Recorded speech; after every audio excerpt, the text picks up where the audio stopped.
Good evening, everybody, and welcome to another show. Tonight we have Dr. William Clay.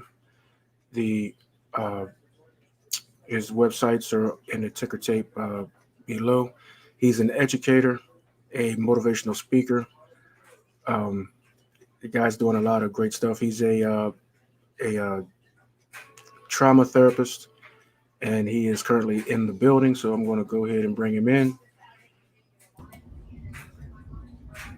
How you doing, sir?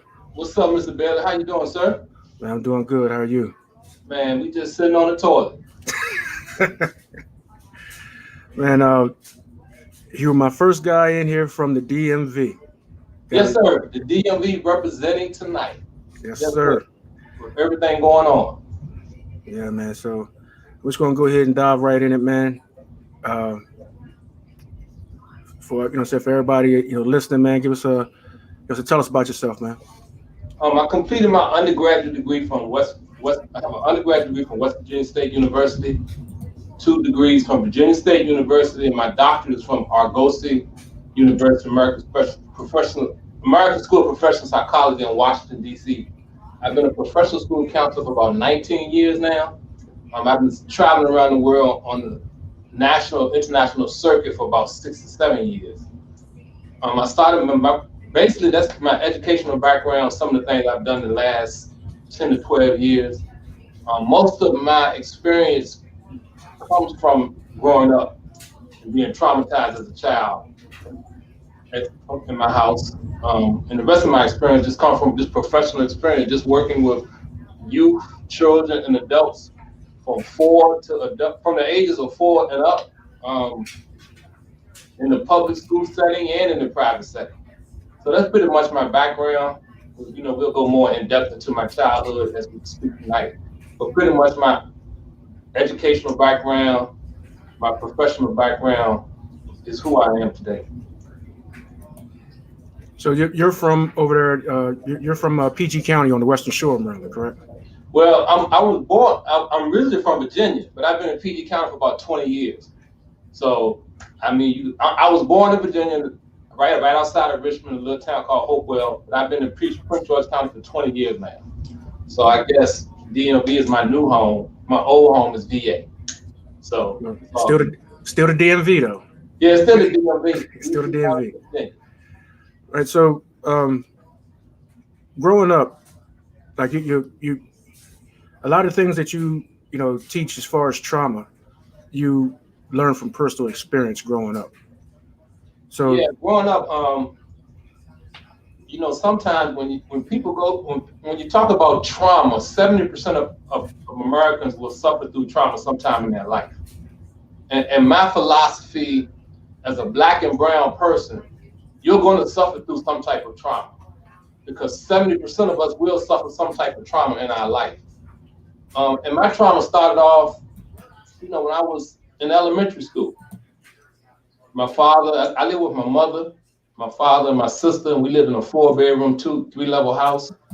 Everything on the outside looked so beautiful and pretty, but in the inside, it was trauma. I grew up watching my father rape my mother. I grew up watching my father walk into the house intoxicated, and he would physically abuse my mother. I watched my father I just watched my father totally disrespect my mother, beat her to the point where she was rushed to the hospital and we ended up leaving. It was just a lot of trauma. But on the outside, we were the perfect family. We went to the mall together, we went to the store together, but inside my house, it was just trauma. And that trauma, I'm here today because of that trauma. And I do the work I do because of that trauma. And I heal the people I heal because of that trauma. And you mentioned me being you said I was a crisis counselor. And I'm a counselor by profession, school counselor by profession. I do a lot of crisis work. So when I say crisis work, I mean molestation, incest, rape, the whole 9. But my trauma basically it was started when I was in my house in elementary school as a child, just watching the abuse. And my father also traumatized me physically, emotionally. So I'm a walking testimony that healing can take place. And it's so having grown up with that, you know, how would you say that has molded you as a person? When I was 10 years old, I recall when I was 9, my father came into the house one night and he picked up the phone. He hit my mother on the side of the face, and she passed out. They rushed her to the hospital. And I remember being in the hospital and the doctor walking out, stating to my aunt, I have some news for you. He said, if that phone would have struck your mother another inch away from her face, she would be blind for the rest of her life. After that particular incident, we went back to our house, and my mother packed everything that night, and she just moved. We went from a 4-bedroom, 3-level house. We went from a neighborhood to moving in the hood. So we ended up moving to this apartment, 3-bedroom apartment with roaches. And that experience made me the man I am today, because my mother was diagnosed with cancer the first year we moved into that apartment. And I recall when I was 10, and she sat me down at the kitchen table, and she stated these 2 things to me, and I still can see the words today. She says, make something of yourself and never treat a woman like your father treated you. So my whole life has now been turned over to making sure I'm doing everything she asked me to do when I was 10. At that time, I really didn't know how profound those words would be, but to this day, I remember what she stated. Make something of yourself and never treat a woman like your father treated you. So when you're doing the work that you're doing now, and and you're coming across, you know, people that need help, how much of your past experience do you pull on when you're about to say you're about to form a sentence, just a sentence, to say something to a patient or advise somebody, a young, a youth, what comes to your mind from your childhood living in Virginia, that experience, when you're about to. So when I'm in a coaching or a counselor session, I go by the 4 T's. Transfer your trauma with truth and transparency. So what I found as a counselor, consultant, speaker, and when you're relating to crisis and trauma, when you are transparent and you're able to transfer your transparency with truth, the individuals you're working with or the individuals you're speaking to feel like they have a role. They feel like they're obligated to be transparent because they understand you have went through what I went through. You did it. You understand. You can feel it. You have experienced it. So I would say 99.9% of what I went through as a child helps me in professional career today. So I always tap into it because most of the time when I'm working with individuals in the counseling profession as a consultant or a speaker, we can find something that we can relate to help us to help each other heal. Right. So, Diary of the Emotionally Constipated Man. Explain that to us. Well, the book is broken. There's two books in one. The diary represents my case studies. So these are individuals I've been working with who what I would deem were constipated. And the diary is cases of molestation, incest, rape, fatherlessness, individuals who are angry, individuals who have been traumatized. The constipated man looks at my life growing up all the way into my adulthood and how it assisted me in helping to help those individuals become set free. I talk about a diagnosis in chapter, and I think I can't remember what chapter it is, but I came up with my own diagnosis that relates to especially Black and brown individuals, and I call it emotional psychological incarceration. And emotional psychological incarceration goes through 3 stages. Emotional constipation occurs from the birth to the age of 14. If you don't address your trauma, you become emotionally constipated. When you're constipated, you're not stuck, but you can't, what's inside of you must come out. So you're constipated, so you're kind of stuck, but you're not really stuck.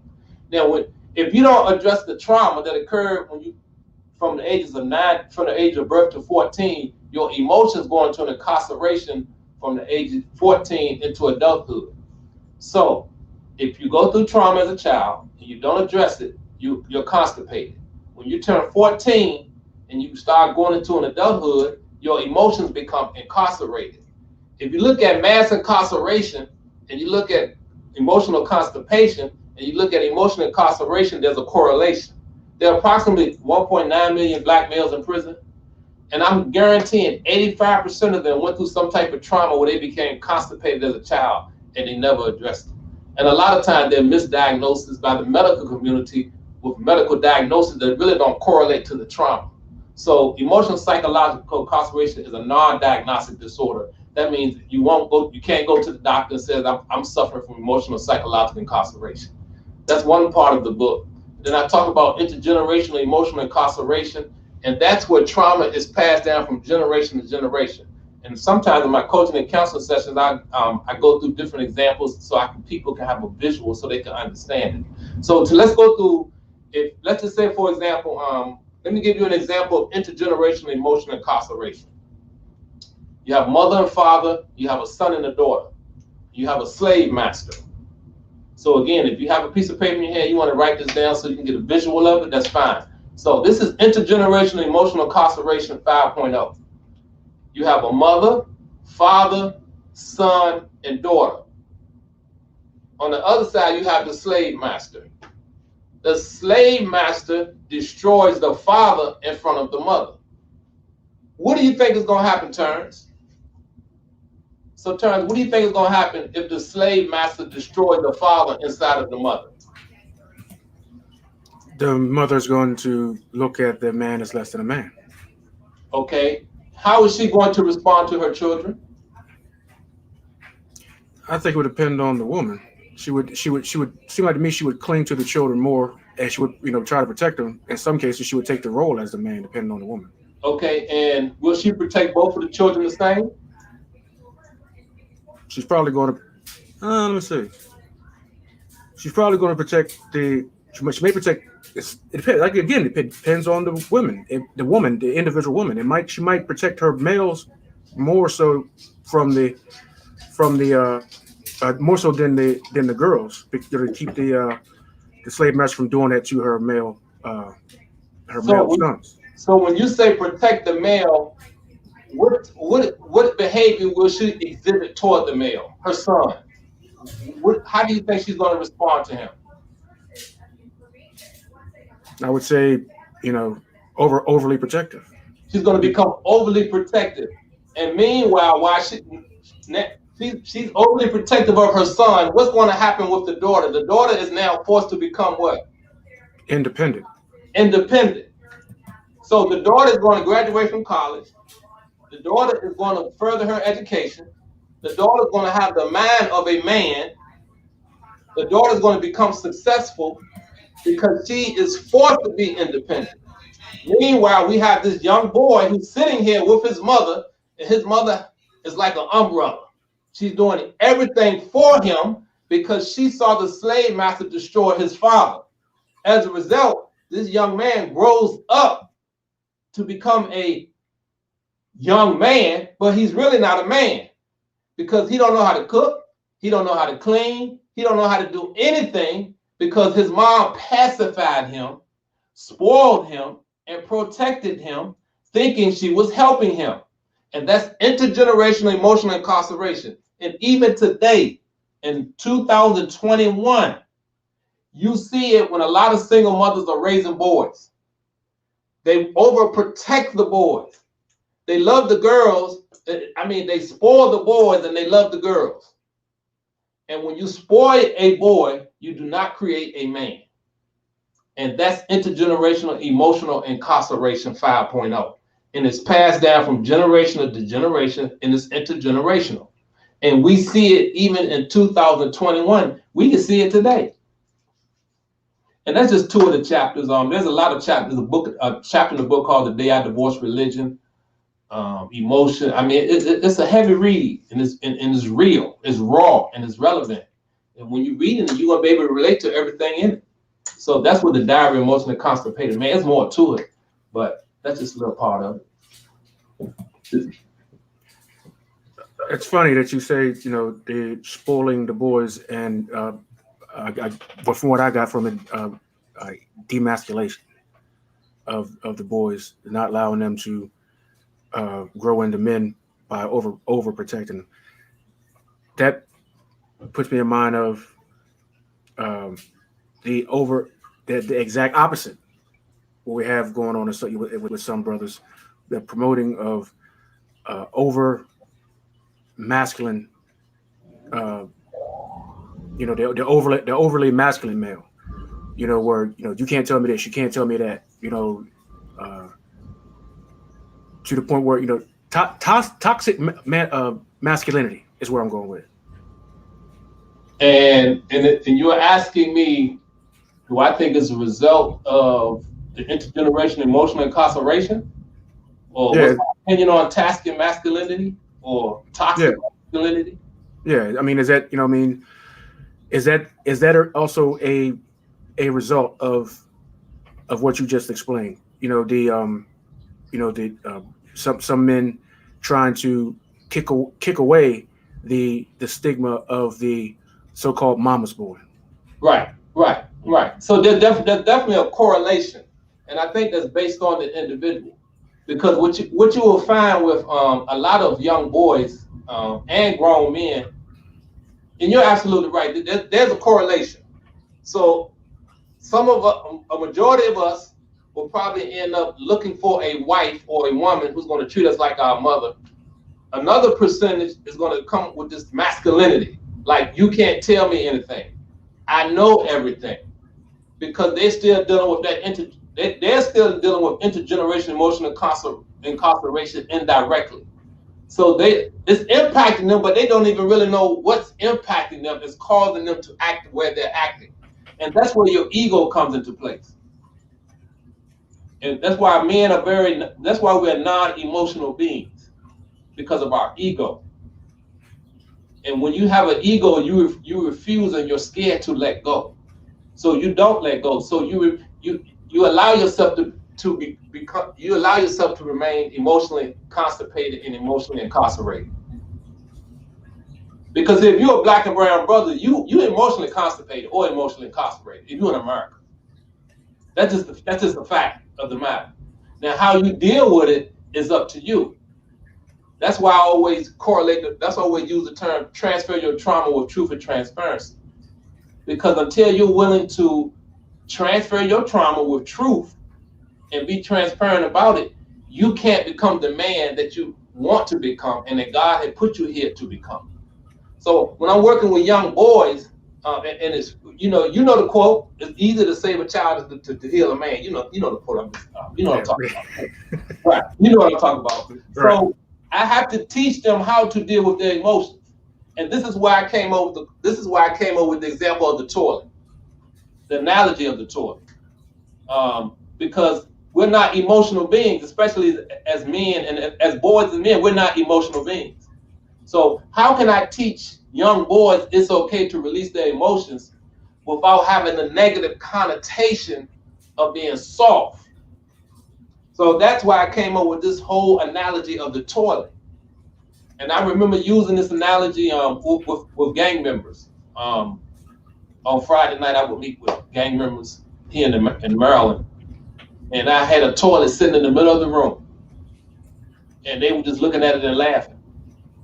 And when I finished with the session, it was remarkable to see the tears in their eyes.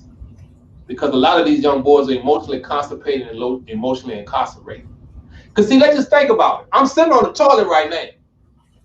And when you go into a bathroom and sit on the toilet and you release, you feel good. There's no better feeling than dropping a good one. And then after you release, you wash your hands and you spray the air freshener. and it's like you're brand new.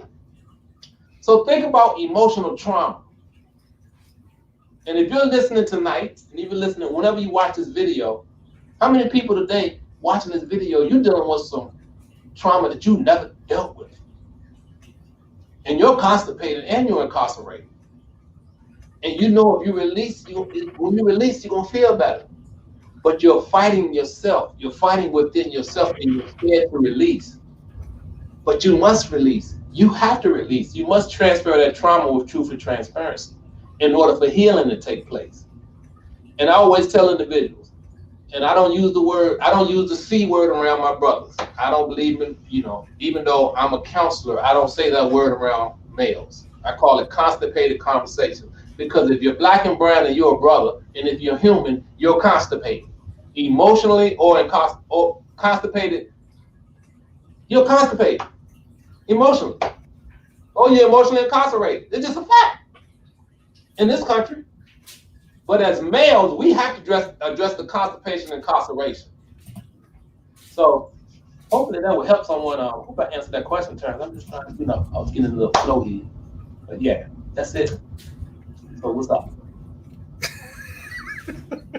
Let's talk.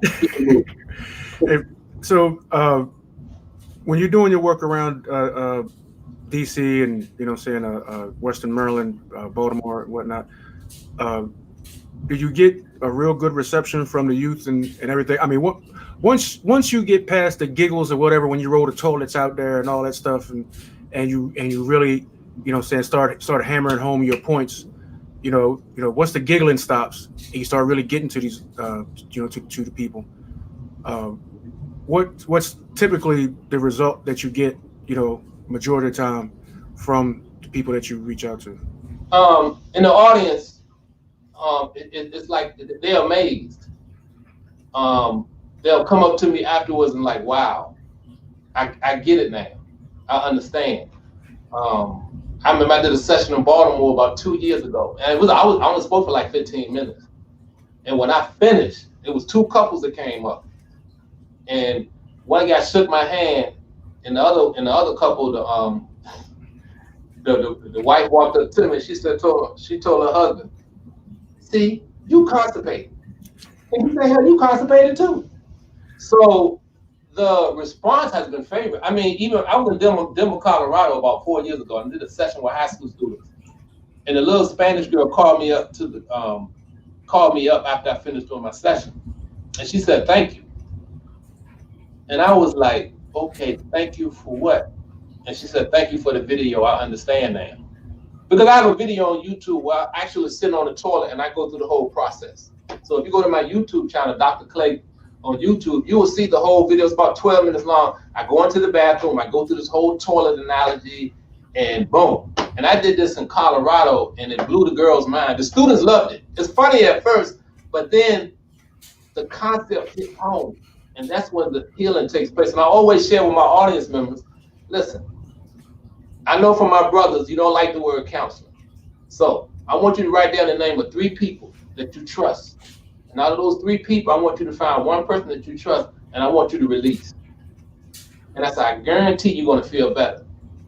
Because if I'm able to stand up in front of you and release, as a black male, as a professional, as a therapist, as a counselor, whatever you might want to call me, then I challenge you to do the same thing. Because when you sit down and release, you're going to feel better. So every time I pull the toilets out, man, you got to see the people face. It's remarkable. I thank God that He gave me the vision to implement this unique, unorthodox strategy. And I love watching healing take place. I tell stories in the book about the toilet. Every time I talk to people about the toilet, they find it fascinating. So it works. People love it. That brings me to another point. Why do you believe that counseling is such a dirty word in the black community? On one point. Second point is, do you believe that if the word counseling was not a dirty word in the black community, that more marriages would stay together and we'd have less problems in the legal system? I would say number 1 is the ego. Number 2, we have to get past the ego, especially as males. We must get past the ego. That's what's keeping you what I call mucus in the mind. That's hindering us for becoming free mentally, financially, in relationships. You have to learn to let go, brother. You got to let go of it. I mean, you're in a relationship with a woman, you're married to a woman, but you're still stuck because you're scared to release, and it's your ego. See, your ego don't want you to let go, and that ego is going to keep you in bondage. So it definitely impacts all those areas that you talked about, Tarence. It impacts those. There's definitely, and we have to learn to say it's okay to release. That's why I talk about this toilet and the power of it, because you know when you release something that's physically inside of you that's causing you discomfort. Think about the emotional trauma that you're still dealing with today and you haven't released it. How are you managing it? How is it impacting your life? Why are you allowing it to still impact your life when you know if you talk about it and you get it out, you're going to feel better? And I find it amazing that how much trauma we allow to carry. We allow ourselves to carry, and especially as brothers, we have to release it. And you know, the only time brothers usually release is in the barbershop on Saturday.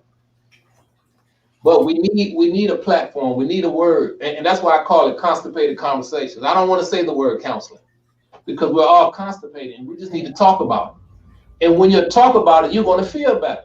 I mean, when I share my story on YouTube or when I'm in front of an audience and I'm telling my story, it helps me to heal. So think about your story and how many people you can heal by helping, how many people you can help by heal. And I always have a quote. I said, when you reveal, you heal and you seal the deal. When you reveal, you heal and you seal the deal. Because see, if you don't reveal and you don't heal, you won't seal the deal. So what happens? We go into what I call this continuous cycle. When you refuse to reveal, to heal, to seal the deal, you go on this continuous cycle, and this cycle is going to continue to flow. So you have to get to a point where you want to reveal, to heal, to seal the deal. So you have to find that one person. And if you're comfortable with the word counseling or therapy, and there's nothing wrong with the word, it's just that we haven't been grown enough, we haven't been molded to accept the word because of our ego. And it's hindering us as I sit here and speak today.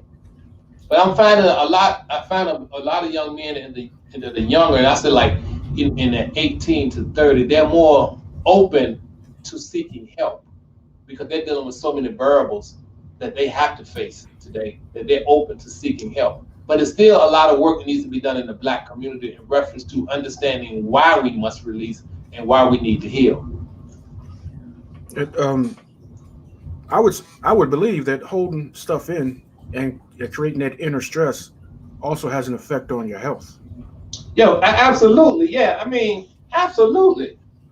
90%, when you go to the doctor, 90% of the time you go to the doctor because of stress. And it's going to be because of somebody else. See, sickness starts in your Uh oh, having the problem with Dr. Clay's feed.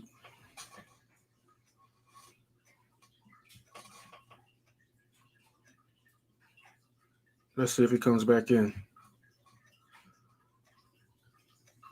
Thanks everybody in the chat.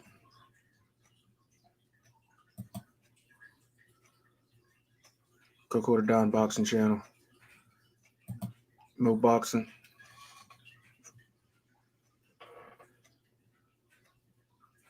So we got people watching Dr. Clay from Mo Boxing. Where you you're in the UK, right?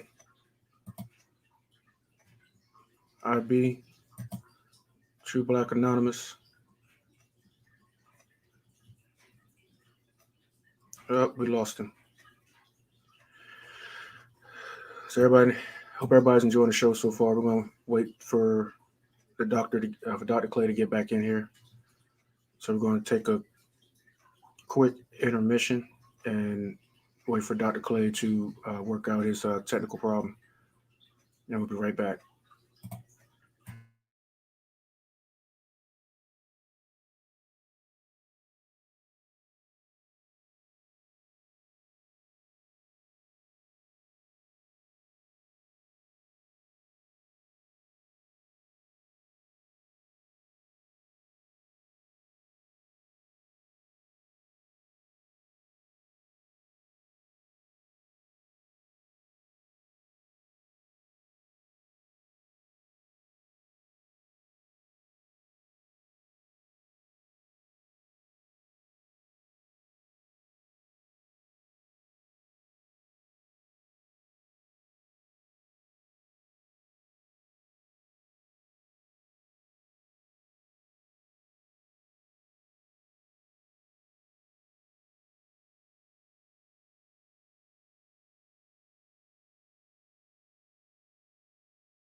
All right. Dr. Clay is back in the building. So we'll be getting back at it here in a quick second. And look, everybody that came in, I gave out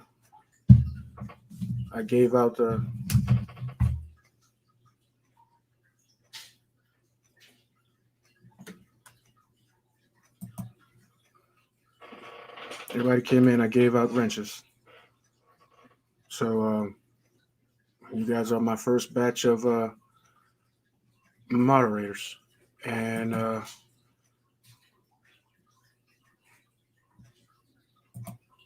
wait a second. There you go, Mike. So we're about to get back at it. You ready? You ready, Doc? A thumbs up if you're ready. All right. Here we go. We good? Yeah. Sorry about that, man. My technical difficulties, but it's all good. Everything happened for a reason. Let's make it happen. All right. Where we leave off at? Man, we constipated, bro. I can't remember, bro. I don't, man. Please. I think we were talking about relationships. We was referencing relationships, and we was talking about the correlation between relationships and male masculinity and things of that nature. But I just, because I was flowing. When I'm in that flow, I just got thrown off. But let's just pick back up and roll with it. Yeah, I think we're talking about counseling. It's the C word being a bad word in the Black community. And yeah, I think we look at the history of mental health as a whole, and then how African Americans look at the medical establishment as a whole. There's a trust issue there. So now you're talking about dealing with the mind, and if you have trust with the body, you're definitely gonna have trust with someone dealing with your mind. So I think there's a correlation between the ego, the trusting the medical establishment, and now you're opening the most valuable tool that you have, and that's how you think in your mind. So there's a disconnect there because of the trust issue on top of the ego. Right. In your dealing with couples, what would you say is the biggest problem that you've seen besides constipation in this mental constipation in this social media age, this this information age? You talking about just people dating couples? I mean, you talking about male and female relationship? Yeah. I guess the major issue gonna be trust. Right. Because now you're able to. I think the main issue is trust, and the role of either one of the individuals being so transparent on social media that they're no longer communicating with each other. Because if you're dating someone and they're constantly on social media, they're going to get some attention from a male or another. That's going to cause a lot of trust issues based on the fact that brothers going to be coming at your woman, and women going to be coming at your man. And if why is a man spending a lot of time on social media if he got a girl? Why? What's on social media that's more important than the person that you're dating? Nothing. But we're hooked on Instagram, Twitter, Facebook, Snapchat, TikTok. We're hooked on it, and it's going to cause trust issues because of the fact that individuals going to be reaching out to you if you're on social media. So I think trust is probably the main issue. You're going to see a whole lot of issues relating to trust, because you always hear stories about people. Well, I found her on Facebook, Twitter, Instagram. I ran into my ex, right? Because you spend a lot of time on it. So I think that trust will be probably when we look at relationships. And again, we're talking about the constipation, incarceration, and childhood trauma. Most of the women today, you're going to date a man who probably had father issues growing up. So if he hasn't addressed those father issues, guess what's going to happen? You're going to have those same issues in your relationship. And that's just based on my experience, just having conversations with individuals and just having conversations with my boys, and just even looking at myself personally. I still struggle with trust based on things that my father said to me when I was growing up. Some of my experiences. When I was engaged once, and the young lady lied to me about being pregnant, and I thought she was gonna have a baby, and that set me back. And even still to this day, I'm still dealing with that emotional incarceration, because it's nothing when a woman mislead a man to say she's pregnant and you find out she's not. That's traumatizing to a brother. How can you trust someone after that? Mo Moss says social media is the worst. Absolutely. It is the worst. It's a disease. It's a disease, and that disease will kill you. It's a disease that will kill you. So we have to be able to manage our social media in our mind and our actions. And what are you using social media for? What's the goal and your objective? That's the question you must ask yourself. I look at it like this: if you're not networking or trying to get paid, because that's what I find social media to be good for: networking and looking for ways to actually put something in your pocket. And social media is also used as a tool to degrade Black women. Most of the time you look on social media, what are Black women doing? Shaking their rump. Cool. And society loves depicting, allowing us to make a fool of ourselves. And we have brothers doing some crazy stuff on social media too. They smoking, drinking weed, showing their 9mm, showing their 12 gauge, showing their rifle. And society is looking at you, and you're setting yourself up for failure. I always tell the young people, be careful what you post and what you delete, because what you delete is not really gone. So who's going to hire you if you're twerking? Who's going to hire you if you're smoking weed on your social media page? Who's going to hire you if you got a 9mm on your social media page? So it's vice versa. It should be used strictly for promoting your business. That's it. But shaking your rump and showing your body and getting all these likes. Why do you need likes? Because you're emotionally incarcerated. You haven't dealt with your childhood trauma, so you're seeking someone to like you when you don't even like yourself.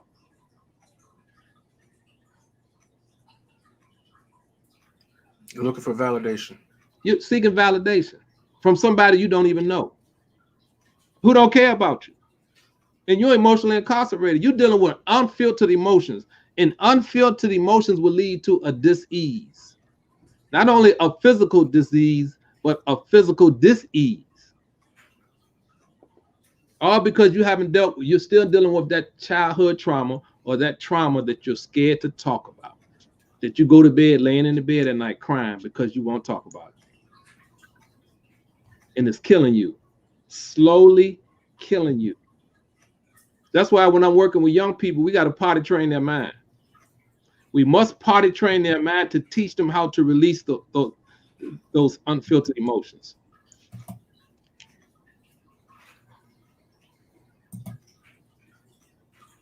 See, you said dis-ease rather than disease. I Right. never heard it put like that. Yes, dis-ease versus disease. See, disease is going to be physical. Dis-ease is going to be mental. But they adversely impact and affect each other the same. So when you see someone seeking attention on social media, they're emotionally incarcerated because they're seeking validation from someone who doesn't care anything about them, who don't know them. And it's human nature, and it's okay. If that helps you to become the person you need to become without degrading yourself, fine. But most of the time when you cut on social media, I'm a brother, so when I see a woman shaking, I'm going to look because I'm real, keep it 100.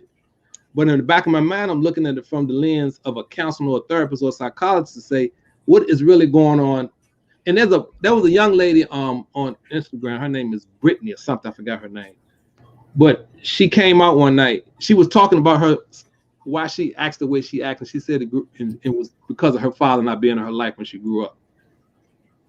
And that was just a prime example of a woman who's very attractive, very shapely, crying out for attention, but emotionally incarcerated.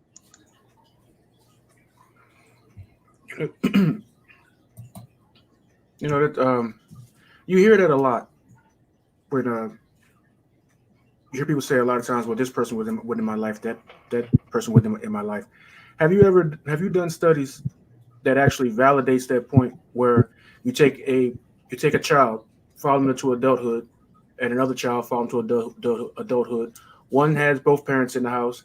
One has, maybe lives with one parent. The other parent lives across town or in the next state. Spends equal amount of time with both. Gets love from both. And then look at both of, and then has one, and then there's another child that has, an absentee parent altogether, or whatever. And then compare all of them, at adulthood. And has there ever been like a real case study on that? I haven't personally read any. I'm sure there are case studies on it, but I'm speaking from professional experience and personal experience. Right. So I've seen both variables operate simultaneously. And what I mean by that, when I say that, it varies from person to person. There are studies, but I haven't personally read any studies in my profession. But I'm just looking at it from my professional experience and my personal experience. It's a strange dichotomy because it all depends upon the person and the child.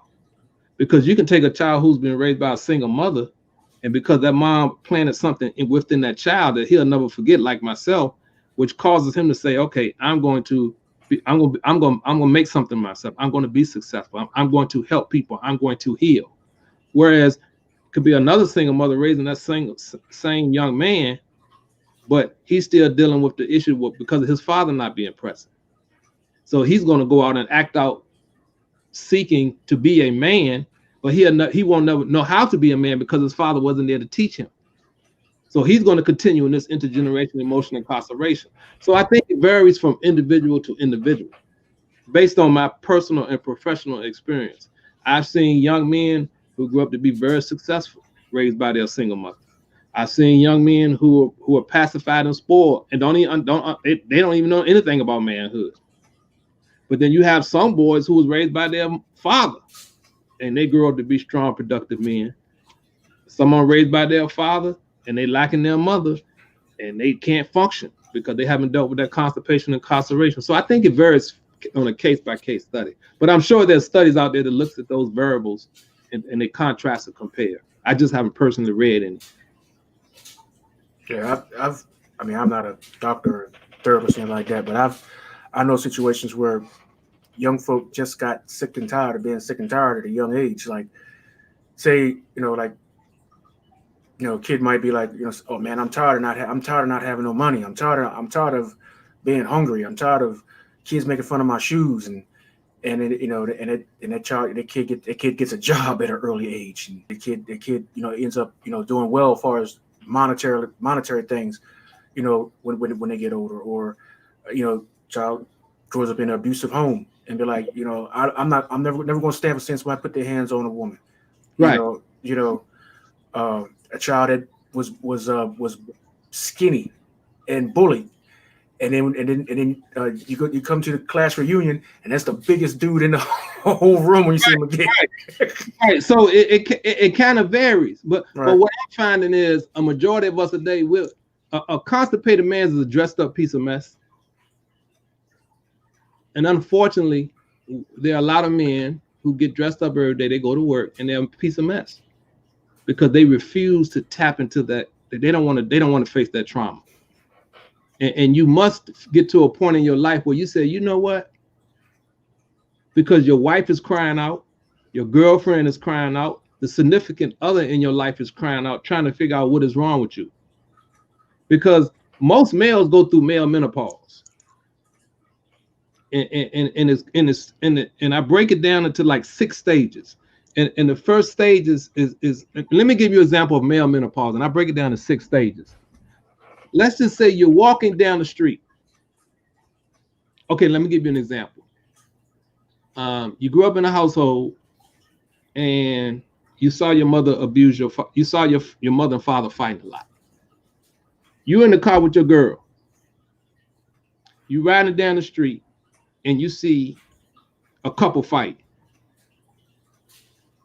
The first thing is going to happen, you're going to pause. And you're going to recall what happened to you, what you learned in your childhood. That's the first thing you're going to recall. I'm just giving you an example. You recall. And once you recall, you're going to anchor that emotion or that feeling. So now you're going to recall what happened when you were a child. you're going to anchor that emotion and that feeling.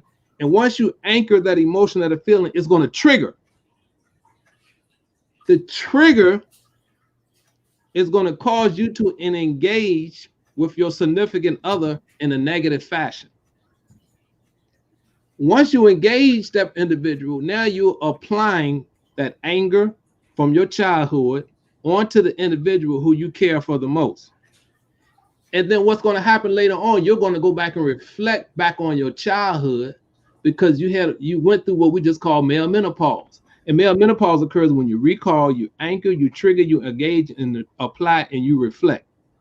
So you could just think about yourself as an individual, as a male, and think about when you get angry about something.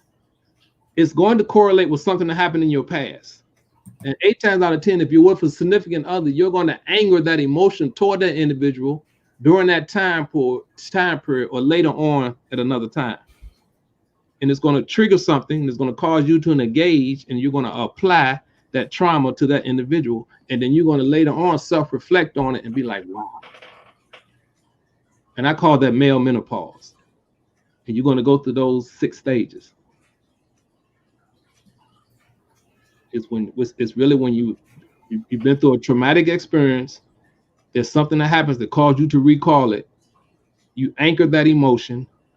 Once you anchor that emotion, it causes a trigger. You engage that emotion and you apply it, and then you have to self-reflect.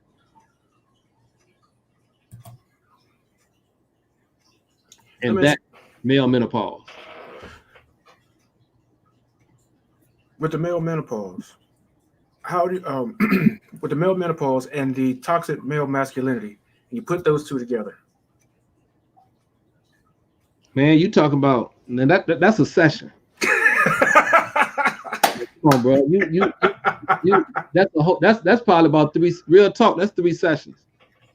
Because you got to understand, we look at the 4 T's: transfer your trauma with truth and transparency. Now I'm gonna give you a little nugget today. People pay for this. Draw the letter T on a piece of paper. Let's just say you draw the letter T on a piece of paper. And when I'm in a session, I ask the individuals that I'm working with, I want you to write down the 4 T's on that paper. Now, when you draw the letter T, there's only 3 areas where you can write. There's only 3 tips. So you have to write the 4th word somewhere on that letter T. Where you decide to write that 4th word says a lot about you. So let me just give you an example. I'm going to do it on this piece of paper. They people be paying for this, man. Anyway. see, you have the letter T right here. And in a session, I would have the individuals write down the 4 words. I'll give them the 4 words. And I'm going to ask them to write down those words on this letter T. So some people will write one word right here, and right here. But you still have your 4th word. So then it's interesting where individuals place the 4th word because it says a lot about them. So I just want to give that little nugget. That's a free nugget for the night. Checks in the mail. Checks in the mail. But that says a lot about, and you'd be surprised what words, where people place certain words when it comes to the 4 T's. So when you're looking at male masculinity and you're looking at male menopause, there's a correlation because we still have the trauma. That's the correlation, the trauma that we refuse to release. That's the correlation between male menopause and male masculinity. It's all reflecting back to trauma. And until we get to a point as brothers, as men, as males, where we're able to reflect and to say it's okay to release, we're going to stay incarcerated. And we must get out of this incarceration because it's going to lead to a physical incarceration. That's why we have so many brothers in prison today, because of the constipation and incarceration. And we're scared to deal with it. And if we don't deal with it, it's going to kill us. Because in order to love who you are, you must be able to reflect on the experiences that made you. In order to love who you are, you have to go back and reflect on the experiences that made you. I am who I am today because I'm able to go back and reflect. Because all your emotions are connected, whether they're negative or positive. Emotions are connected. So you're going to have to be able to go back and reflect on those negative emotions and on negative and your negative emotions and the things that have hindered you from becoming the person you are in order to shape you to become the person you want to become.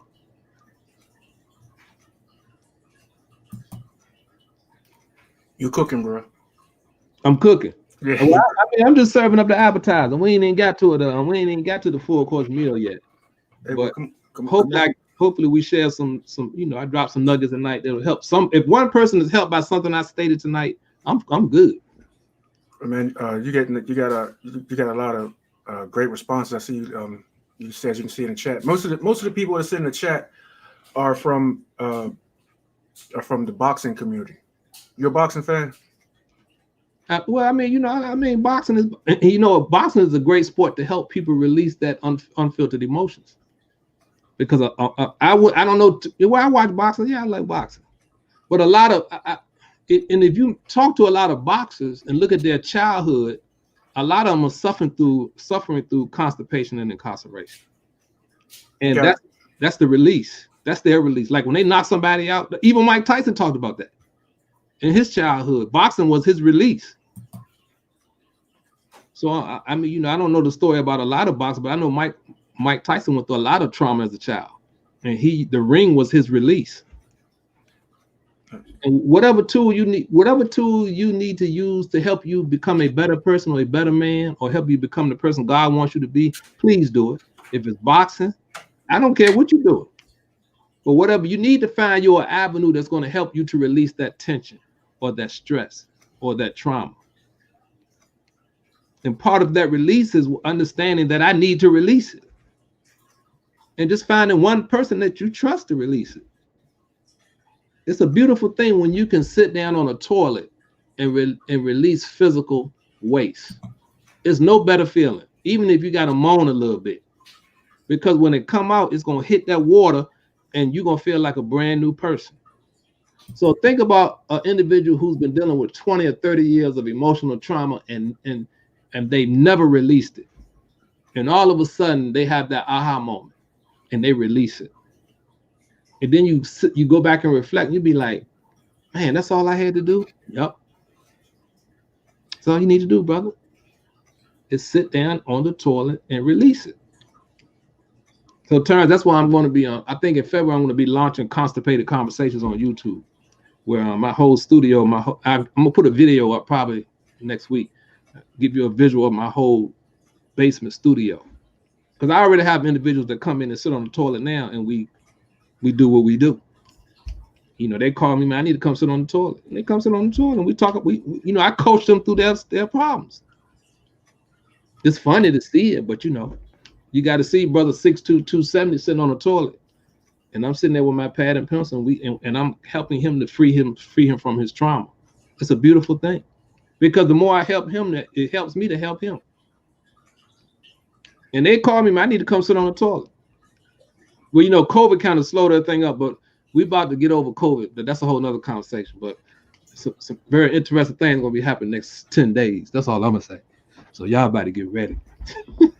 Yeah, everybody go subscribe to Dr. Clay's YouTube channel. I put it in the chat while he's doing Intermission. Everybody definitely go over there and subscribe to Dr. Clay. Support the brother. He's doing some.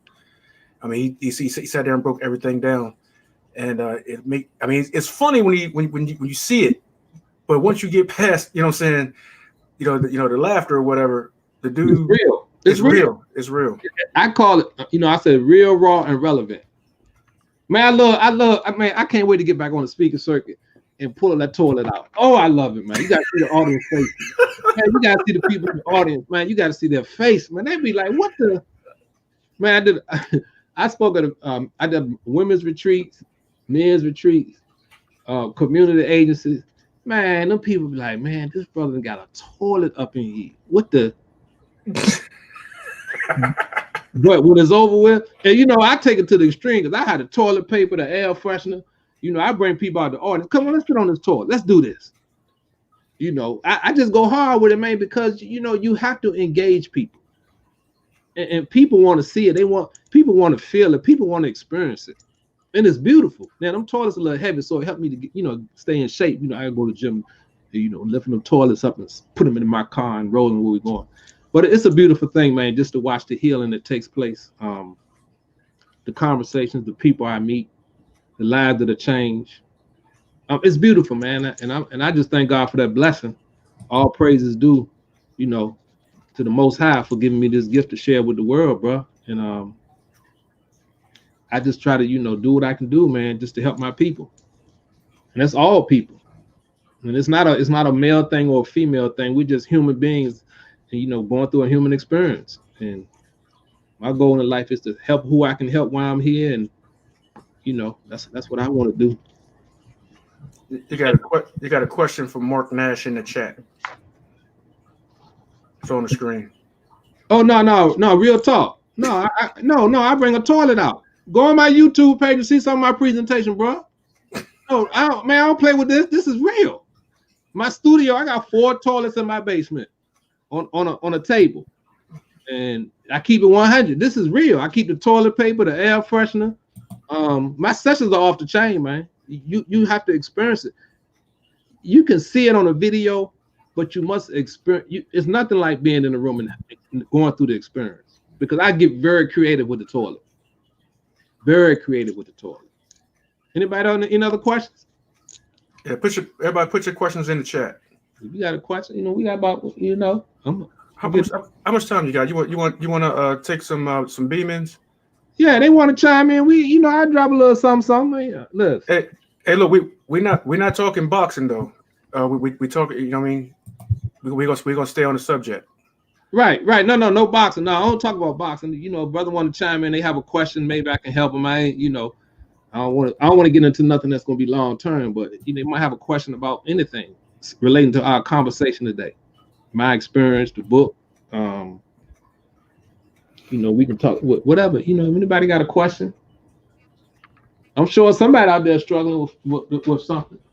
They have a question about something. All right, the links in the chat. So you got anything? You said the next 10 days is gonna be something you care to share, or I'm gonna say this. The next 10 days, I'm gonna read this to you. And this is where we have to come into understanding. The next 10 days is going to be very interesting. I don't want to go into too much detail, but I'll read this paragraph to you, and you can take this, just listen to what I'm about to say. The matrix is everywhere. It's all around us, even now in this very room. You can see it when you look out your window or when you turn on your television. You can feel it when you go to work, when you go to church, when you pay your taxes. It's the world that has been pulled over your eyes to blind you from the truth. That you are a slave. Like everyone else, you were born into bondage, born into a prison that you cannot smell, taste, or touch. A prison for your mind. Unfortunately, no one can be told what the matrix is. You have to see it for yourself.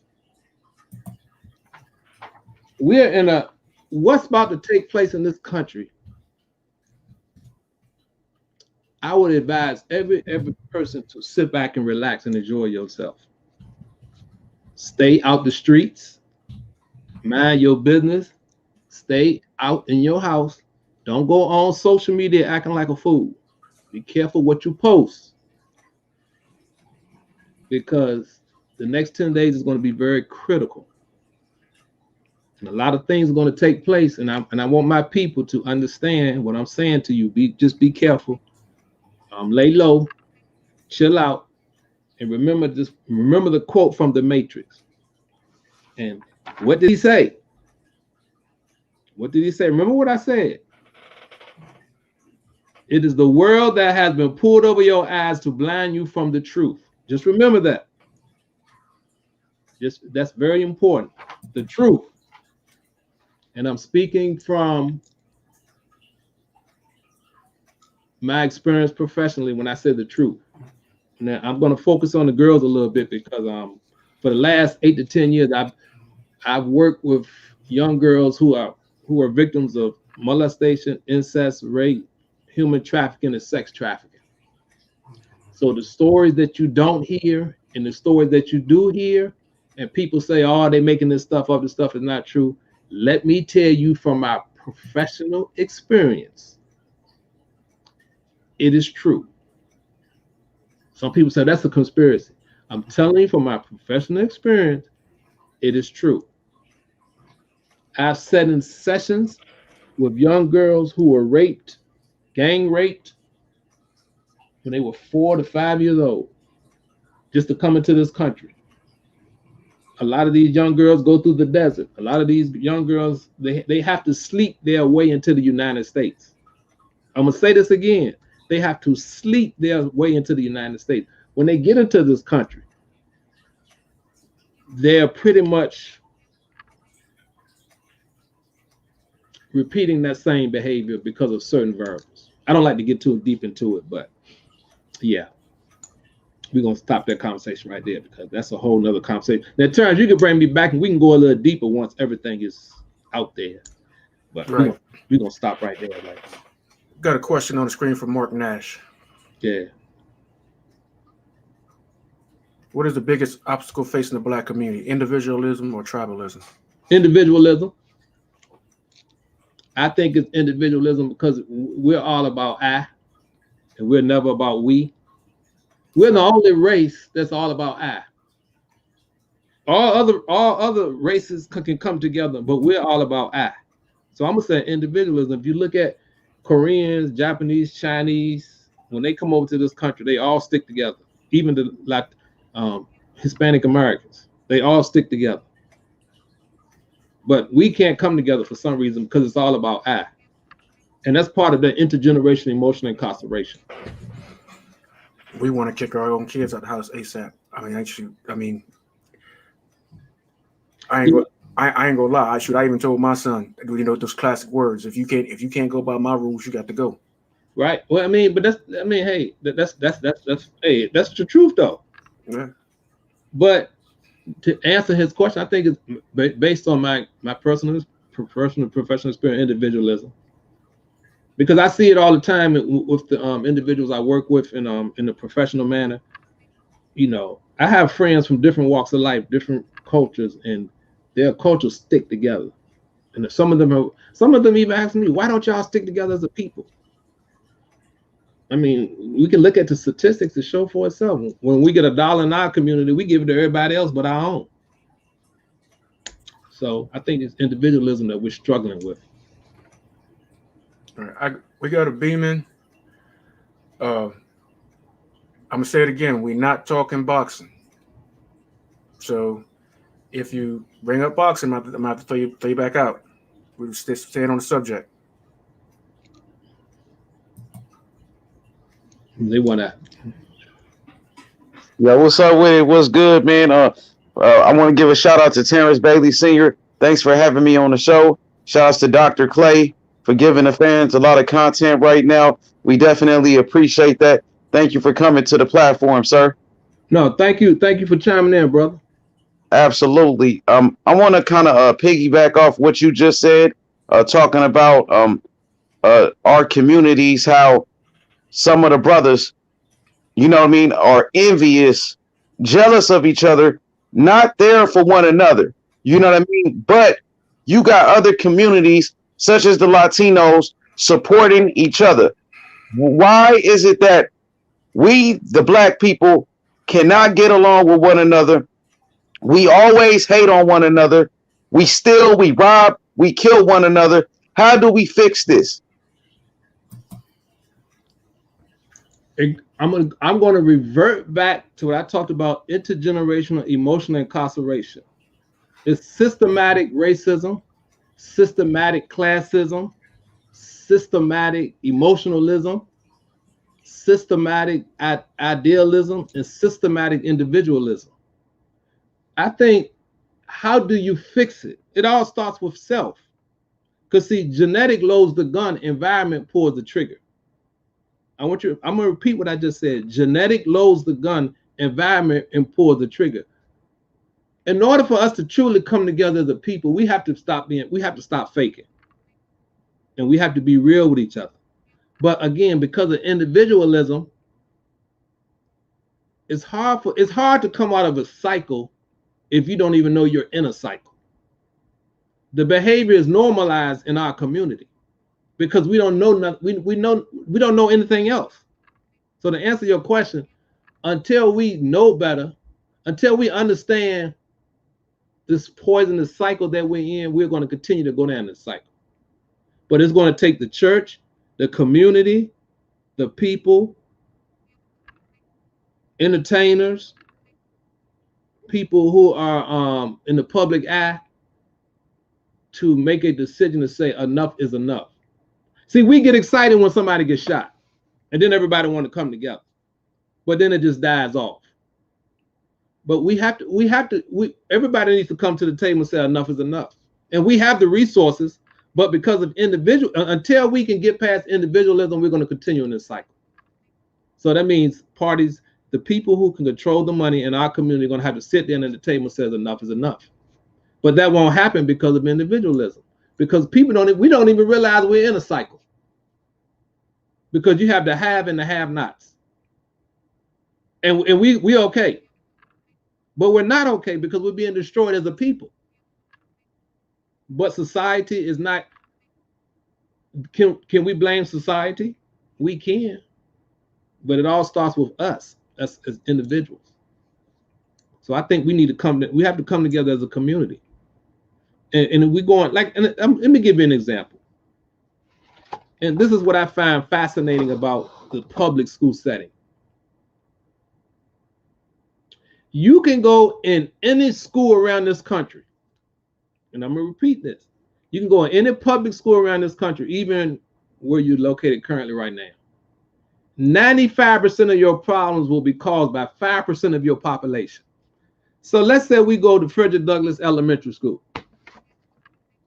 If we go into that school, we know 95% of their problems are going to be caused by 5% of the population, and probably 4% will probably be young men. So what is the community going to do?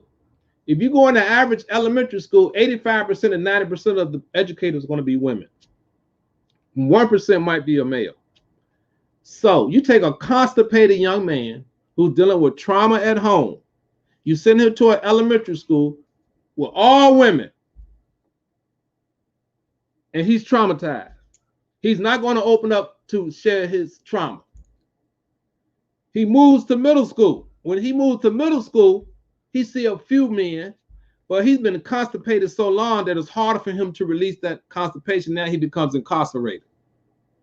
He goes on and graduates from high school. I'm going somewhere with this. He graduates from high school, but he's still emotionally incarcerated. So, to answer your question, let's say in Frederick Douglass Elementary School, if the church, the community, people in the community came together, businesses came together, and community resources came together, and we put a program together to target the 5% population that we know is causing problems in that elementary school. You take that same program and you implement that program in middle school with the same individuals, because you know they're going to carry that trauma into middle school. So now the community, the church, the community, all these variables are coming together. We're going to put this program in middle school. Now we're going to implement this program in high school. So we know these boys are going to be successful because they're going to graduate because the resources are in place. When those young men graduate from high school, it's a requirement that they come back to that elementary school and pour into the elementary school what was poured into them. So I'm answering your question to go back to say, these individuals need to come to the table. But see, the problem is when they come to the table, it's all about I can do this, I can do this. It's not we. That's why we're in this cycle. I live in PG County, Maryland, one of the richest black counties in the nation, but look at our public school system. It's I think is the second lowest in the state of Maryland. And we have all these resources, but they're individual resources that are not coming together collectively. Absolutely. I totally agree with you, man. It's just that you know, it's so much hatred within our own communities. We need to be there for one another. We need to stop hating on one another. We need to we need to stop stealing from one another. We need to be there and really be there for each other. We gotta stop this shit. We gotta stop. It's so much hatred going on within our own communities. We always killing one another. We always stealing from one another, robbing each other in the inner cities. This stuff gotta stop. It gotta stop. Within the black race, so much hatred for one another. It's sad. It's sad. I think it's time that we stop it. You know, it's 2021.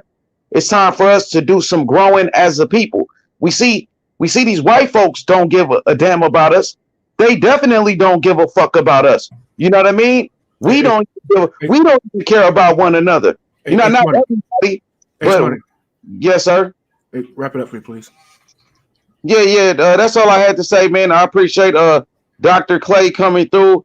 Terrence Bailey, I'm here to just to show some support, man. Everybody else, man, tune in. Come ask your questions. And the Ravens versus the Bills just started. Let's go Ravens. Let's go Lamar Jackson. Appreciate it, brothers. All right, man. All right, brother. Appreciate you chiming in. That's H Money.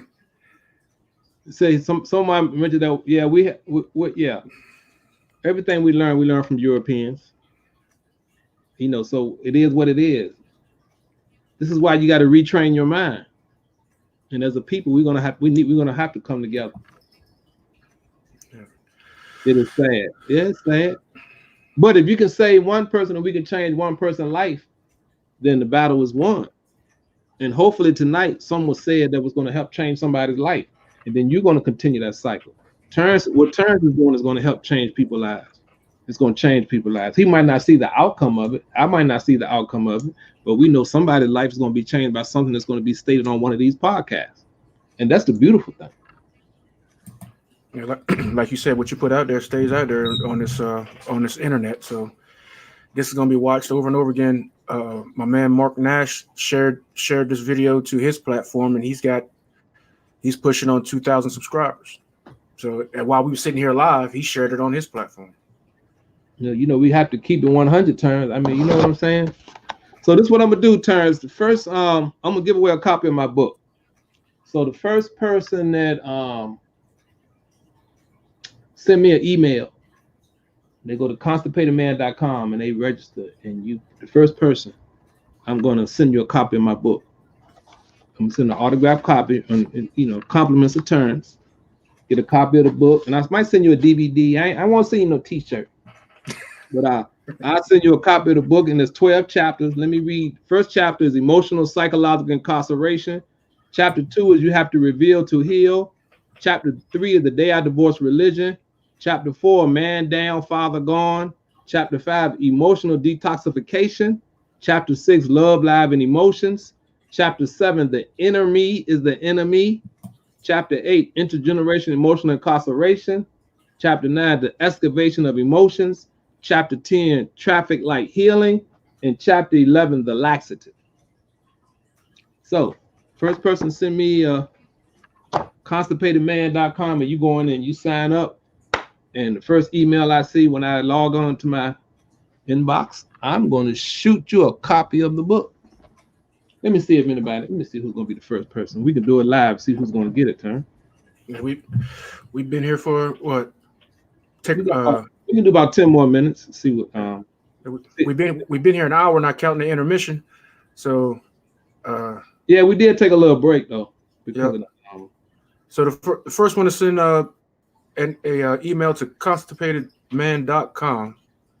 You heard what the doctor said. He's gonna send you a copy of his book. Mark Nash said he sent one. Well, whoever come through first on my first notification. Yeah, on my notification. It has to come through on my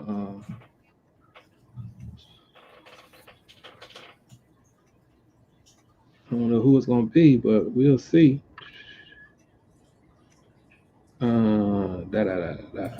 Not yet.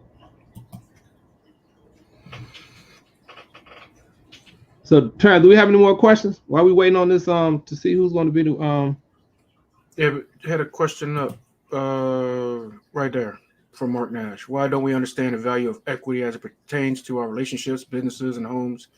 We sell it as soon as they ask for it. What do we sell? The equity? Yeah, equity as it pertains to our relationships, businesses, and homes. Everything that means anything: relationships, businesses, and homes. Because of constipation and incarceration, the trauma that we've never dealt with.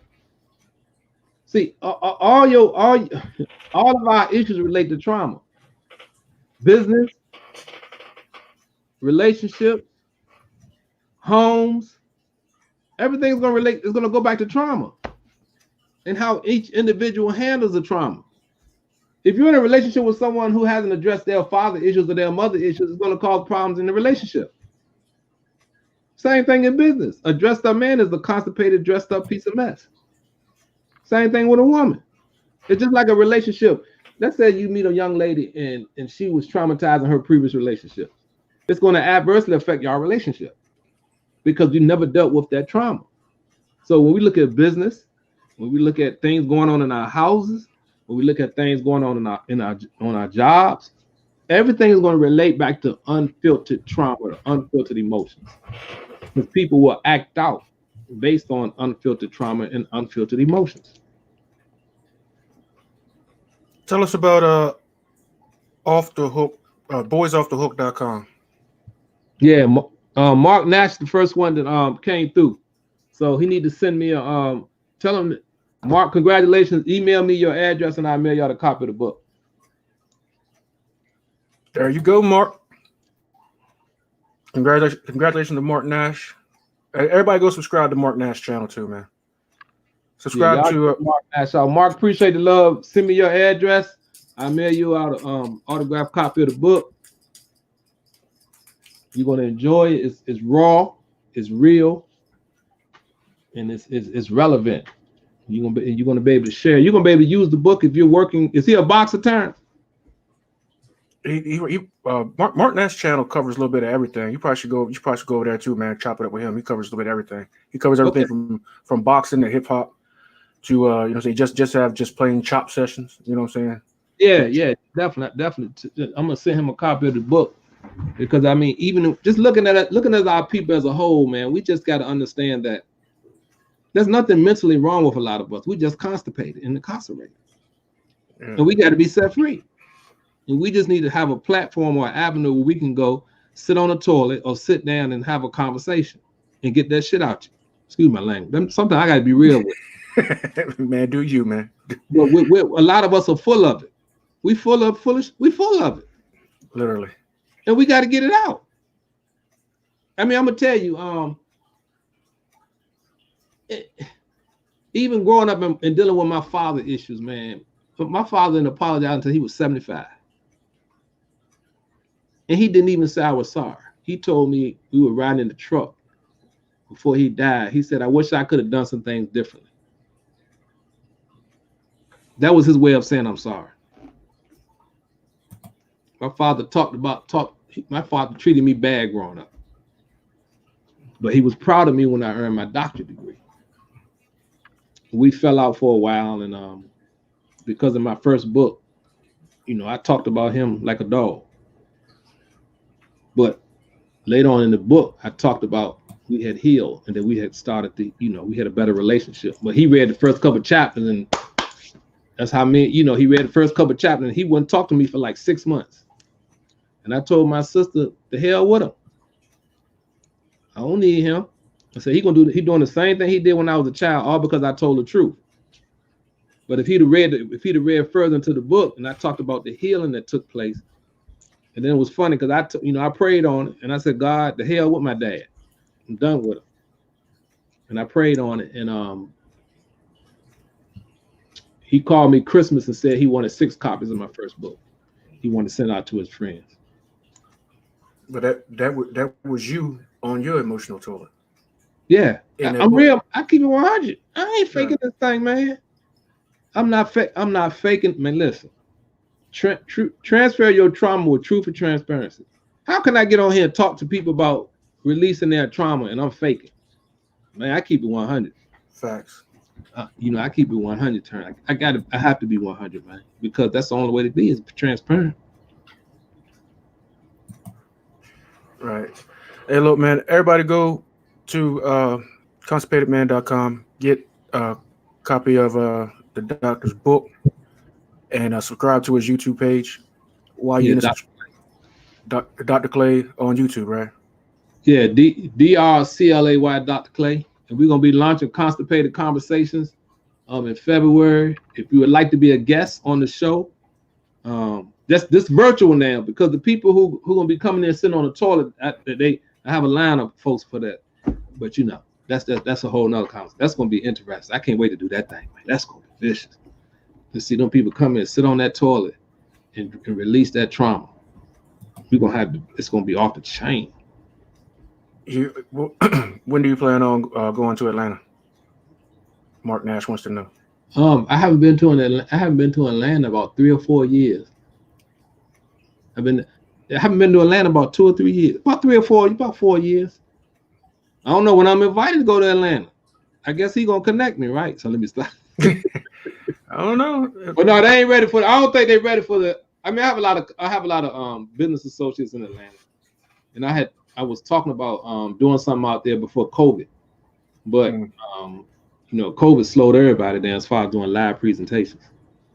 Right. But I'm looking forward to COVID's gonna be over with very, very soon. We just gonna let this thing play out. Speaking of that, what you think about that vaccine? What's that? What you think about that vaccine? What do I think about a vaccine? Well, let me give you my opinion on the vaccine.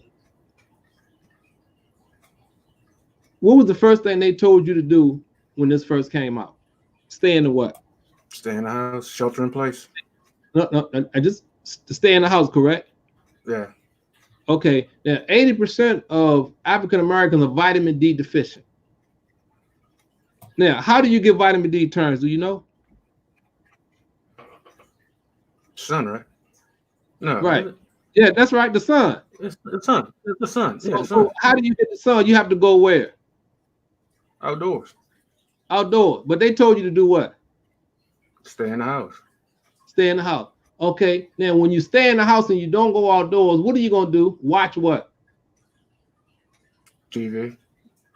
And eat what? Stuff I ain't got no business eating. And it's not going to help build your what?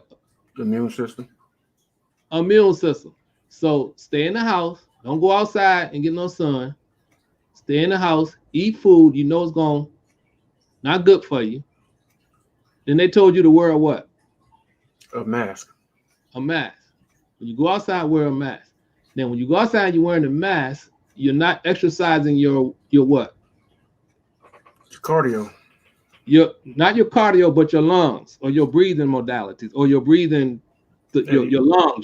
You're not using your system properly based on the fact that you're covering. You're not using nature. You're not breathing properly. Correct? Right. This is what they told you to do, right? Yeah, you breathing in old air.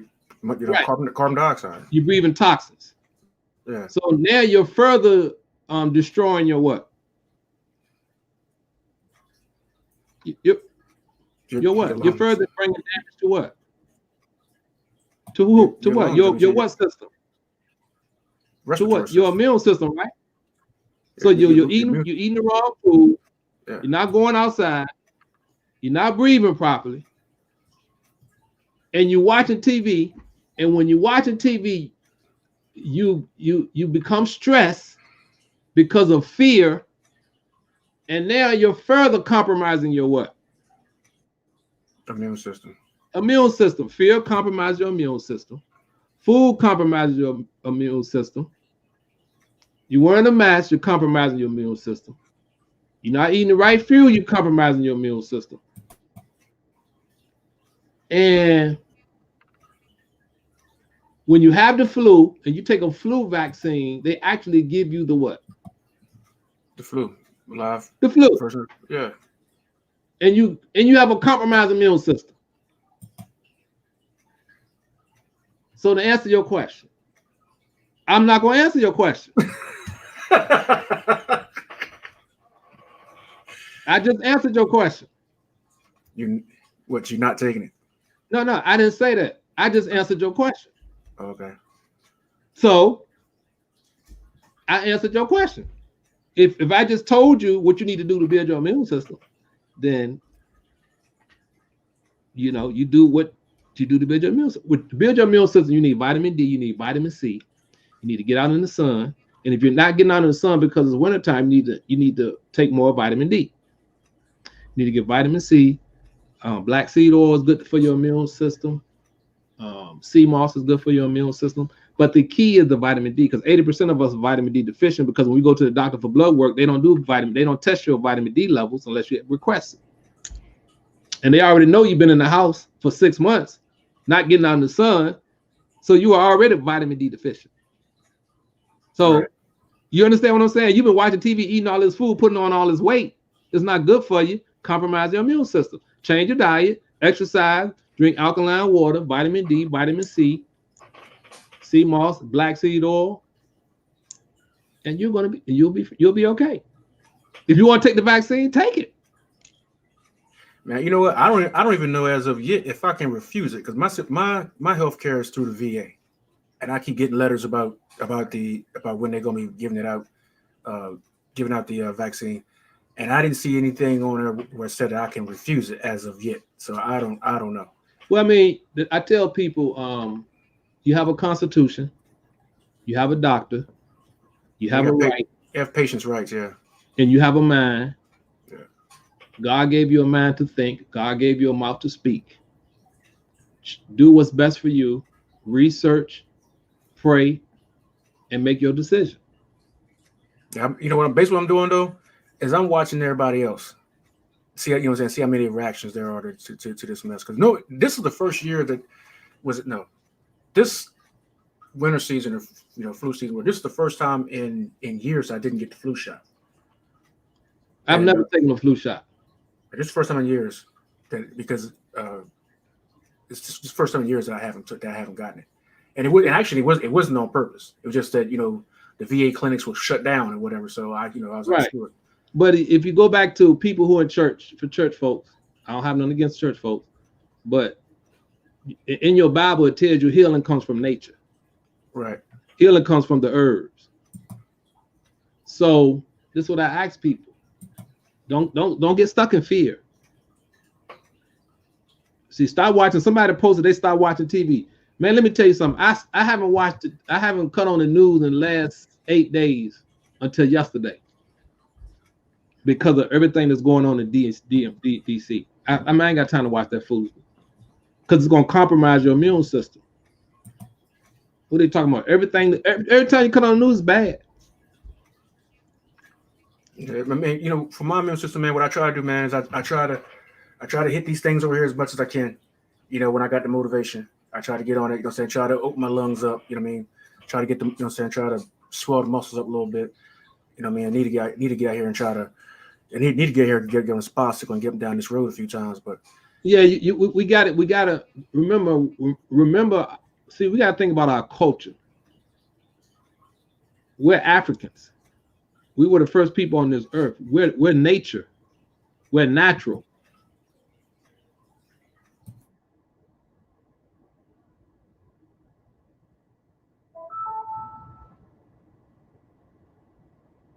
Okay, cool.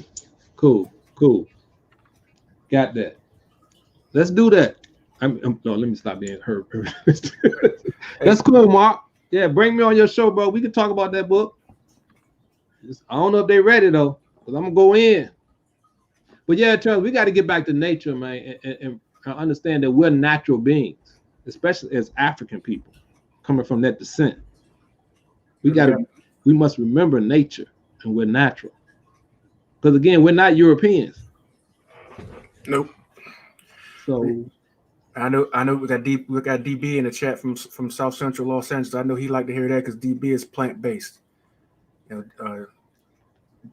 Yeah, when you eat, and it's funny because I'm a small dude and I'm trying to get plant-based, but it's a little hard. I still do turkey, but Man, when I eat a good salad and some greens, man, it's like, wow. You're like, wow. So, you know, I relate. That diet is everything, man. Because all your disease starts in the stomach. It starts with mucus. All disease is mucus. That's what Dr. Sabi stated. So, you know, I'm gonna listen to Sabi. But Sabi said disease is mucus.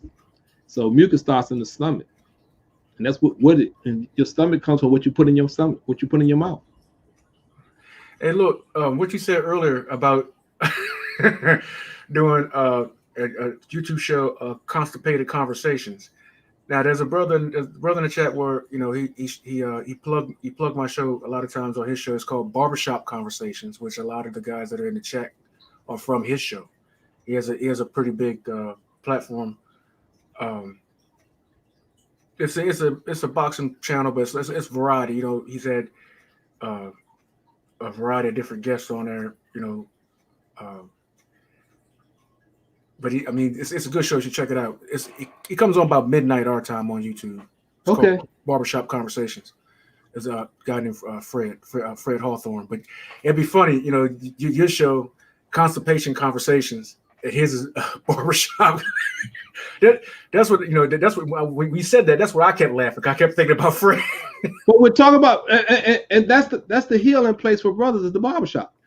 Yeah. So it's definitely, I talk about that in chapter 11 in the laxative as a technique or strategy to help us understand as a resource that we need to find a place like a barbershop. Because when we go in a barbershop on Saturdays, man, brothers be, you know, all depends upon the barbershop, but you know, you go in there and go hard. That's the only place you really go if you don't like the word counseling, where you really can have a conversation. Hey, look, see that? When I go there, they call me Pastor Pauls. There you go right there. Appreciate you. Stop pausing. Man, they brutal in the barbershop, man. They brutal. Man, listen. That's the best way to be is brutal. Right. I would tell you this story, man. I started when I first came to Maryland. You know, I grew up in the church down south. You know, down south, we always grew up in the church. But when I first came to Maryland, we're talking about being raw, real, and irrelevant. I was living in Woodbridge first. I was living in Herndon, then I moved to Woodbridge, but I was spending all my time in PG County because I'm like all these black successful people, man. I was fascinated by it. But I started going to church at Ebenezer AME. Man, they had this Thursday night Bible study. I had never experienced anything like it in my life. About 200 brothers. This is Bible. Now, I'm coming from down south now, so I'm not looking at Bible study like walking into a room with 200 brothers. And I heard grown men talk about masturbating, jagging. I mean, how many women they done had sex with that week, how they were treating their wives, who they was cheating on. Man, I mean, these brothers was keeping, it scared me, man. I wasn't ready for it. And I could not see the importance of it. I was like, man, these guys in here. I mean, brother would come in and brag about only sleeping with 5 women that week. And they were going to talk about pulling, I mean, they would go into detail. Man, that thing scared me, man. I was like, I was so scared because I wasn't used to church like that. But I'm going back to barbershop conversations. Brothers need a place where they can go to and release. Facts. Now, I'm sure a barbershop conversation is helping a lot of brothers. And we need more churches to have programs like that. Places, and not even church, just places the brothers can go and say, man, I got to get this stuff out of me. Because we stuck. Yeah, dudes be snapping in the barbershop, I'm telling you. They be snapping in there. Oh, I know they snapping. Snap, crackle, pop. Keep it 100. Yeah, they do. Whether you agree with them or not, some of them, man, but they be getting it in, and Fred let them go. But you know what? And they need it. Yeah. I'm sure some lives have been saved and lives have been changed behind the barbershop conversation. Matter of fact, I know it had. I know what's going on. I talked to a brother. I think I talk about him in my book. We was at the store one day. He's 74 years old. And I was breaking down emotional, psychological incarceration to him. He came back about 6 weeks later and shook my hand. He said, Dr. Clay, thank you. He said, man, having that conversation with you, I remember when I was 12, what happened to me. And that's the reason why I've been treating my wife the way my wife and my daughters, the way I've been treating them, because of what happened to me when I was 12. I was like, wow. You know, we just having a conversation. I'm breaking it down to him. And sometimes you don't think brothers paying attention. But my man said, my kind of church. Bro, man, let me tell you. I went for about 3 weeks. I said, I can't do this. I can't do this. The stuff they were talking about, I wasn't ready. I wasn't ready for that kind of church. But I see the value in it now. And it was funny because I went for a couple of times and I would see the brothers in church and I'd be like, wow. And they're praising God and stuff, you know. And I said, wow, this brother dealing with some stuff, man. I said, I ain't ready for this. So I took a break, but I ended up going back. But now looking back professionally, I see the value in it. I definitely see the value in it. It's not like that today, unfortunately. They don't have that same ministry, but when I first joined, it was healing, man. With the brothers, you know, it was like the brother was proud that he only slept with 5 women that week. You know, that was an accomplishment for him. You know what I'm saying? Yeah. Man, I hate to see what a bad week was. What is that, 100? God. I mean, you got some in, you know, other of them dealing with pornography. I mean, everybody had an addiction, alcoholism. Man, it was remarkable to see the brothers come in and be so transparent. That's watching the healing took place. I survived the barbershop. We need to get some T-shirts printed up. I survived barbershop conversations. You come in there slipping, man, they're gonna get you. Just like a regular barbershop. You come in there and they cut your head and you got dandruff in your head, or if they don't get you while you sit there, they're gonna rag you when you leave. Tarence, man, if there's any brothers in PG County that own a barbershop, if you listen to this message, you invite Dr. Clay into your barbershop one Saturday with them toilets. We're gonna record, we're going live, baby. We're going live. We're gonna bring them toilets in and shock your customers. And you're gonna have them getting a cut. They have to be able to go up and down, and you're gonna say recline back. You know what I mean?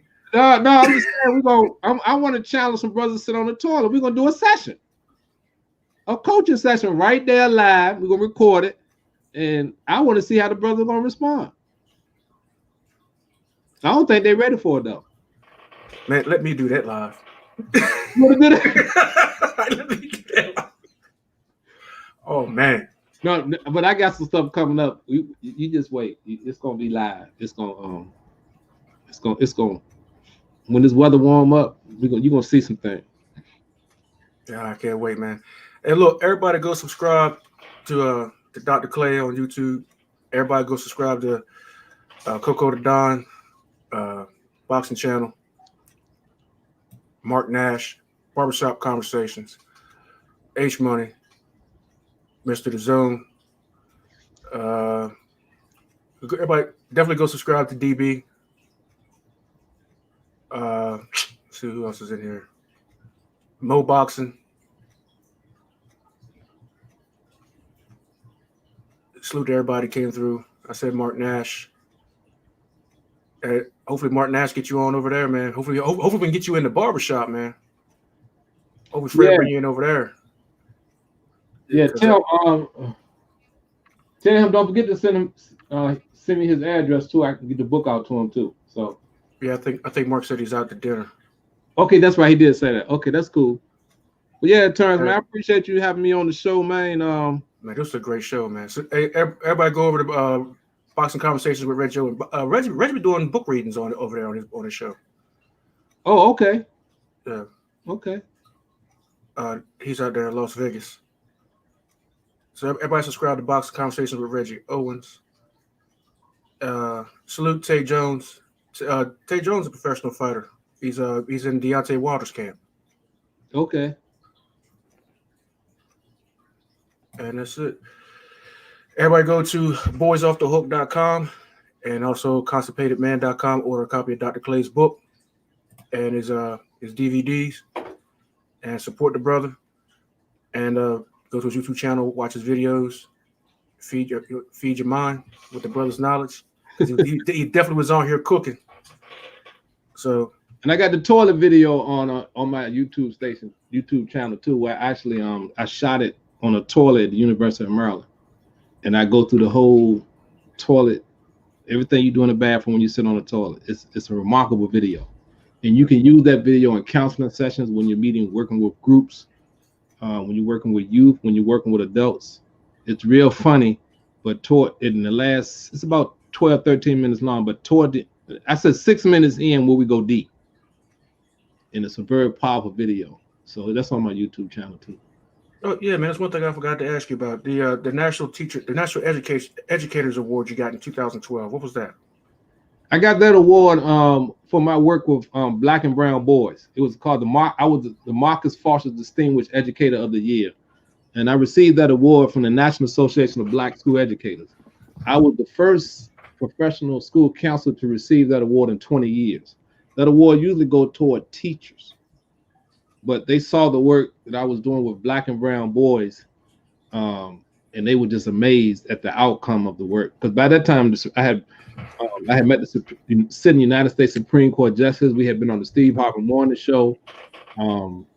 The data from that program was out of this world. I mean, those young boys were changed. My first year, we had 25 boys. Second year, we had 35 boys. My fourth year, we had 55 boys. We only had 5 suspensions in 3 years. Wow, that's good. Academic proficiency, 75% increase in academic proficiency. Even to this day, I run into the young men they're still talking about this program today. The program was featured in the Washington Post, Steve Harvey Morning Show. I received that award in reference to that work. I met a sitting United States Supreme Court justice. She came out to my school recognizing that work. So that's why I received that award. Okay, and also I don't forget subscribe to Blue Blood Sports TV. Subscribe to 78 Sports and for non-international. Support the LDBC. And there's one more band I want to put up there. Oh shoot, it's gone. Go to fdfi.org. Check out the website and donate if you can. Hey, Dr. Clay, you got a Cash App? Yeah, Constipated Man. It's Constipated Man. Yeah, it's $ Constipated Man. $ Constipated Man, $ Constipated Man on Cash App. Donate to the brother, and we about to get on up out of here. All right, Terence, appreciate the interview, man. Hopefully I share some information that would change someone's life, and I want to congratulate you on making the decision to launch. I'm right behind you. I've been putting it off for a while, but it's time for us to get out here and help change the lives of individuals, man. So what you're doing, what we're doing, it's gonna make a difference in the lives of individuals. That's what's important. Yeah, most definitely. Oh yeah, subscribe to I Am Ill Will. That's another good brother. And we're definitely gonna get out here, man, and do the best we can. Tuesday night, I have Donnie O Phoenix, 7:00. Y'all gonna love this brother. He's from It's Yours Radio. Dude, he started off as a semi-pro ball player, entrepreneur, whatnot, all the way up to having his own radio brand. Wow. Me and him grew up together on the same block. And if you look up the Hill community, it's the oldest African American community in the entire United States. That's where we're from. Down here in Maryland, Talbot County. So on that note, you got any last words, sir? No, man. Transfer your trauma with truth and transparency. That's my last word. If you don't remember nothing else about our conversation tonight, transfer your trauma with truth and transparency, and you will be free indeed. As Martin Luther King would say, free at last, free at last. Thank God Almighty, I'm free at last. Hey, man, this is the third show. First official show was Jane Elliott. Then we had the bodyguard, H-Rap Brown's former bodyguard, one of his former bodyguards. Now you. I mean, you bringing on some heavy hitters, bro. So we're gonna keep it rolling, man. So I think Right, bro, thank you. I hopefully your listeners gain some insight tonight, man. That's all. That's what it's about, gaining insight. I hope so too, man. Everybody enjoy the rest of the night, man. It's Saturday night, so don't do something stupid. Friends don't let friends do dumb things. Right. Protect yourself. Protect yourself. If you know what I mean. Yeah. All right, bro. All right, Terence. Peace. All right now.